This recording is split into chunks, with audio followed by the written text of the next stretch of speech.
మహిళల్లో క్యాన్సర్కి అంటే మామూలుగా సినిమాల్లో అయితే పురుషులకు క్యాన్సర్ వచ్చి శాల్వా కప్పుకునేవారు, కానీ మహిళల క్యాన్సర్ బారిన పడి ఎప్పుడు చూడలేదు. But it's a serious matter that actually women are very prone to cancer, certain kinds of cancer. So ఎందువల్ల సార్ మహిళల్లో క్యాన్సర్ బారిన పడే లక్షణాలు ఎక్కువ ఉంటాయా లేక? మహిళల్లో క్యాన్సర్ ఎక్కువగా వస్తుందంటే రెండు రకాలుగా ఆలోచన చేయొచ్చండి. ఒకటి, ఇప్పుడు బ్రెస్ట్ క్యాన్సర్ అనేటువంటిది 99% మహిళలో ఉంటుంది. ఎందుకంటే 1% మేల్లో కూడా రావచ్చు, male breast cancer. But otherwise you know అంటే as the age increases the risk of cancer also increases. So మరి ఆడవాళ్ళలో కూడా రొమ్ము క్యాన్సర్ అనేది నెంబర్ 1 క్యాన్సర్గా మనం చూస్తున్నాం. సో వీళ్ళలో అంటే కంపేర్డ్ టు మెన్ ఓవరాల్గా చూస్తే మనం నంబర్ ఆఫ్ క్యాన్సర్స్ కంప్లీట్గా ఇద్దరిలో మనం చూసినట్లయితే విమెన్ అని కొంచెం తక్కువ అని చెప్పవచ్చు అలా చూస్తే. ఓ నిజంగానా? Okay sir. But in women కొన్ని క్యాన్సర్స్ అసలు ప్రివెంటబుల్. ఇప్పుడు రొమ్ము క్యాన్సర్ కానివ్వండి, లేక సర్వైకల్ క్యాన్సర్ గురించి మనం ఇందాక మాట్లాడుకున్నాం కదా, ఈ రెండు మోస్ట్ కామన్. నెంబర్ 1, నెంబర్ 2 ఆడవాళ్ళ ఉండేటువంటివి బ్రెస్ట్ అండ్ సర్వైకల్ క్యాన్సర్. మరి ఈ రెండింటిని అర్లీగా అయినా కనుక్కోవచ్చు, రాకుండా చూసుకో చాలా వరకు. మరి ఈ రెండు ఇంత ఈజీ టు డూ. ఇవి కాకుండా ఓరల్ క్యాన్సర్స్ ఉన్నాయి, లంగ్ క్యాన్సర్ ఉంది, పెద్ద పెద్ద క్యాన్సర్ ఉంది. అదే కాకుండా ఆడవాళ్ళ ప్రత్యేకంగా మనం అనుకుంటున్నాం కాబట్టి ఇటీవల మరి అర్బన్ ఏరియాలో ఎండోమెట్రియల్ క్యాన్సర్ అంటే గర్భాశయమిక క్యాన్సర్, ఇది యూట్రస్ క్యాన్సర్ అటువంటిది పెరుగుతూ ఉంది. Again it link to obesity, it link to hormonal imbalance. So అంటే మన రూట్ కాజ్ మళ్ళీ మనం ఫుడ్ లేకపోతే మన లైఫ్ స్టైల్కి వచ్చేస్తున్నాం. అదే అదే అదే అర్థమైంది. సో కనుక ఇక యూట్రస్ క్యాన్సర్ అనేది సంఖ్య పెరుగుతుంది, ఓవరియన్ క్యాన్సర్ పెరుగుతూ ఉంది, అట్లనే మరి బ్రెస్ట్ అండ్ సర్వికల్ క్యాన్సర్ అన్నీ కూడా ప్రివెంటబుల్ అంటున్నారు చాలా వరకు. అంటే మోస్ట్ ఇప్పుడు ఓరల్ క్యాన్సర్ ప్రివెంటబులే. ఆడవాళ్ళు కూడా పల్లెటూరులో మీరు చూస్తే టొబాకో చూయింగ్ కానీ స్మోకింగ్ కానీ చాలా ఇటీవల ఆడవాళ్ళని స్మోకింగ్ కొత్తగా స్మోక్ చేసేవాళ్ళు ఆడవాళ్ళు కూడా ఎక్కువ మంది కనబడుతూ ఉన్నారు. అంతే కదా.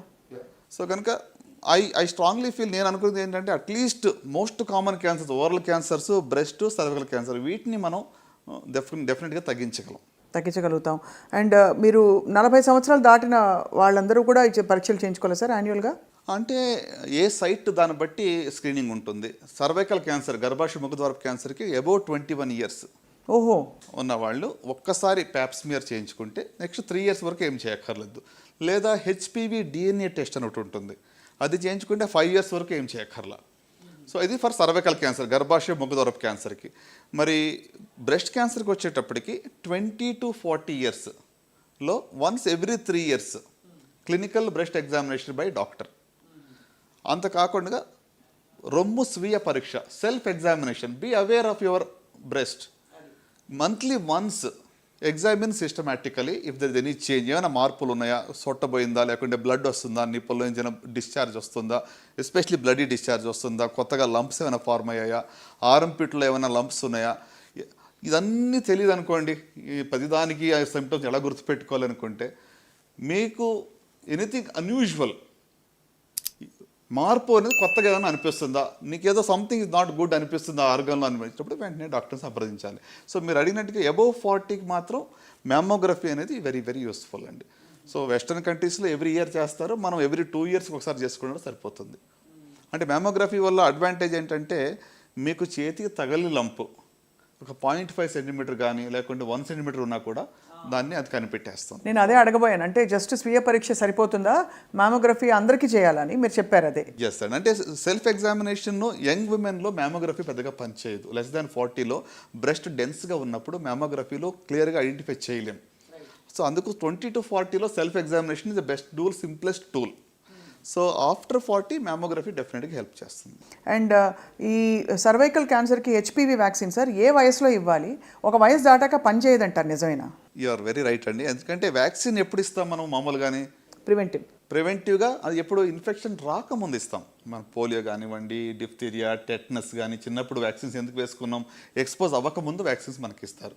సో ఇప్పుడు కోవిడ్ కూడా మన వ్యాక్సిన్ కోవిడ్ వచ్చిన వాళ్ళు కూడా తీసుకున్నట్టు వేరే వేరియంట్ కోసం తీసుకున్నది రాకముందు. సో అట్లనే ఈ యొక్క హెచ్పివి అనేటువంటి యొక్క వైరస్ ఎక్స్పోజర్ కాకముందే మనం ఇవ్వాలి. సో ఐడియల్ ఏజ్ అంటే అడలసెంట్ గర్ల్స్ అంటే around 11 to 12 years. So 24 to 25 దాకా ఇవ్వచ్చు. సో అంటే దానికి రేషనల్ ఏంటి అంటే సెక్షువల్ ఇంటర్కోర్స్ అనేటువంటిది ఆన్సెట్ అవ్వక ముందు. ఎందుకంటే ఈ వైరస్ అనేది చాలా కామన్గా ఉండే వైరస్, ఇది కొత్తగా వింతగా వచ్చే వైరస్ కాదు. 80% ఆడవాళ్ళు హెచ్పివి ఉంటుంది. ఏదో అంటే అన్యూజువల్ ఇన్ఫెక్షన్ వచ్చేసింది, హెచ్ఐవి లాగానో అలాంటి హెచ్బిఎస్ఏజీ లాంటిదో ఇన్ఫెక్షన్ కాదు ఇది. So this is very widely prevalent virus ఇది. సో కనుక ఇది రాకముందే దీన్ని తీసుకోవడం మంచిది. సో ఆఫ్టర్ ఎక్స్పోజర్ అయిన తర్వాత తీసుకుంటే బెనిఫిట్ ఉండదు. అందుకే చాలాసార్లు ఏం చేస్తామంటే ఆఫ్టర్ 25 అడిగినప్పుడు వాళ్ళకి హెచ్పివి టెస్టింగ్ చేస్తాం, అసలు ఆల్రెడీ వైరస్ ఇన్ఫెక్ట్ అయ్యిందా లేదా అని చూడడానికి. మరి డార్మెంట్గా కూడా ఉంటుందా ఒకసారి ఇన్ఫెక్షన్ వచ్చి క్యాన్సర్గా మారకుండా? ఎస్ చాలా వరకు మారకపోవచ్చు. ఓన్లీ 5%లో over a period of many years, 15-20 ఏళ్ళ తర్వాత వస్తుంది. రాగానే వెంటనే క్యాన్సర్ రాదు. అదే సర్వైకల్ క్యాన్సర్లో ఒక అడ్వాంటేజ్ ఏంటంటే ఇన్ఫెక్షన్ నుంచి జబ్బు రావడానికి 10-15 ఏళ్ళు పడుతుంది. ఈ టైంలో మధ్యలో ఎప్పుడన్నా కూడా మనం ప్యాప్ స్మియర్స్ కొన్ని టెస్టులు చేస్తే దాన్ని ముందుగా కనుగొనవచ్చు. ఎప్పుడప్పుడు బయటపడుతుంది. అసలు ప్రోగ్రెషన్ అవుతున్నప్పుడు కానీ అసలు మనకు సిమ్టమ్స్ ఏమైనా తెలుస్తాయండి సర్వికల్ క్యాన్సర్కి? యూజువల్గా ఏంటంటే క్యాన్సర్లో అది స్టార్ట్ అయ్యేంత వరకు, ఫుల్ ఫ్లెజ్డ్గా జబ్బు వచ్చేంత వరకు సిమ్టమ్స్ ఉండవు. అండ్ అప్పటికి బహుశా సెకండ్ స్టేజ్కి వచ్చేసి థర్డ్ స్టేజ్, అర్లీ స్టేజ్లో కూడా చాలా వరకు సిమ్టమ్స్ ఉండవు. Unless you get tested.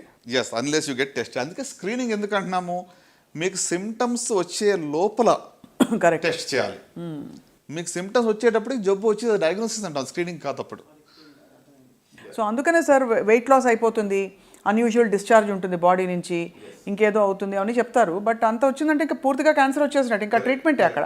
Correct, diagnose చేసి ట్రీట్మెంట్ ఇవ్వడమే. ఓవరాల్గా సార్ మహిళల్లో ఒక 4-5 చక్కటి అలవాట్లు లైఫ్ స్టైల్, జీవనశైలిలో వాళ్ళు పెట్టుకోవాలి ఈ క్యాన్సర్ల బారిన పడకుండా అనడానికి ఏమన్నా ఉన్నాయి, ఎస్పెషలీ ఫర్ బ్రెస్ట్ క్యాన్సర్?